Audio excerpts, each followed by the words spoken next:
होंगे या 10 बच्चे होंगे, सारे बच्चे आपके ही घर के बच्चे, सारे बच्चे ऐसा नहीं कि सब अच्छा करते हैं। तो कुछ बच्चे बुरा करते हैं, इसका मतलब ये नहीं कि सारी चीजें गलत हो गई, पूरा फैमिली गलत है। क्योंकि हमारी मूवी जब आती है तो उसके लिए सेंसर बोर्ड है, और सेंसर बोर्ड में तय होता है कि क्या होगा, क्या गलत है, क्या सही है। अगर चीजें गलत है तो उसको हटाई जाती है। लेकिन ऑडियो में कोई सेंसर नहीं है, इसकी वजह से भी कुछ चीजें प्रॉब्लम में आ रही है। तो मेरे कहने का मतलब कि मैं सरकार से आज भी अपील कर रहा हूँ, और मैं कल भी अपील कर रहा था कि आप एक सेंसर बोर्ड भोजपुरी गानों के लिए लगाइए, ताकि जो अपनी लोकप्रियता पाने के लिए कुछ भी कर रहे हैं वो कम से कम लिमिट में आ जाए। और जहाँ तक सिनेमा, तो सिनेमा से ही भोजपुरी बदलेगी। हमारी पहचान नदिया के पार से है, गंगा मैया तो चुनरी चढ़ी हो।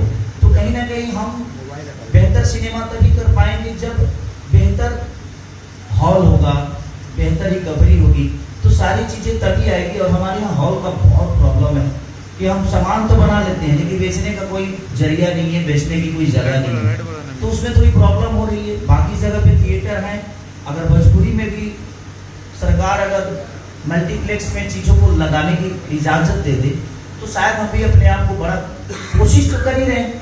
अब हमने एक मूवी के संघर्ष 2 मूवी का बजट ना भी होगा तो 3.5 करोड़ के आसपास होगा।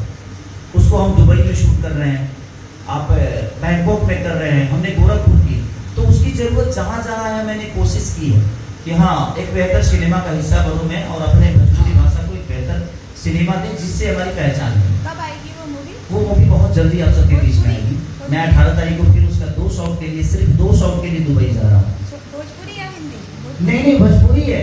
वो हेलीकॉप्टर का शॉट है, जो हेलीकॉप्टर हमें आने मिल रही है, तो दुबई हम जा रहे हैं उसके लिए। तो कोशिश है अभी अपनी चीजों को बदलने के लिए, लेकिन सरकार अगर मल्टीप्लेक्स का व्यवस्था दे या हॉलों को थोड़ा सा अच्छा कर दे तो शायद अपने सामान को बेचने का जगह नहीं मिलेगा, तो हम बेहतर काम कर पाएंगे। कोई भी दुनिया का आदमी बेहतर कपड़ा ही बनाए और शरीर पहनने वाला ना हो तो फिर वो बेहतर कपड़े का कोई मतलब ही नहीं बनता। अब माइक ही बना है, अब कोई भी चीज अगर गंदा एक आदमी करता है तो उसको 25 आदमी प्रमोट करता है कि गंदा हुआ है, गंदा हुआ। तो होता क्या है कि उस गंदा को सुनने के लिए लोग उस पर टूट पड़ते हैं और उसको सुन लेते हैं। सुनते हैं तो कंपनी का वीवर बढ़ता है, अब वीवर बढ़ता है तो कंपनी भी बेहतर चीज नहीं फील कराती है। हम हमेशा देवी गीत भी गाते हैं, छठ भजन भी गाते हैं, कांवर भजन भी गाते हैं, उसके 500-500 मिलियन नहीं होते। तो मेरे कहने का मतलब पहले हमें खुद को बदलने की जरूरत है। हम अपनी मानसिकता को बदलेंगे तो साथ में चलने वाली लड़की हमारी सिर्फ गर्लफ्रेंड और हमारी बीवी नहीं हो सकती, हमारी माँ भी हो सकती है, हमारी बहन भी हो सकती है। अब सामने वाले की नजरिया क्या है उसके लिए हम क्या बोल सकते हैं, क्योंकि हमारे रिश्ते आप तय करते हैं कि हम किस रिश्ते में जा रहे हैं। क्योंकि आपका देखने का नजरिया ही वो तय करेगा कि आप किसका। भोजपुरी कितनी गंदी नहीं है, जहाँ तक आपने पठान की बात की।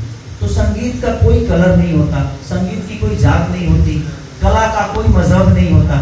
तो हम लोग ऐसे हैं कि हम कलाकार हैं, हमारा कोई आकार नहीं है, हम सबके दिल में रहते हैं। हम सब जाति के हैं, हम सब धर्म के हैं, हम सब देश के हैं, जहाँ जहाँ हमें सुना जाता है, जहाँ जहाँ हमें पसंद की जाती है।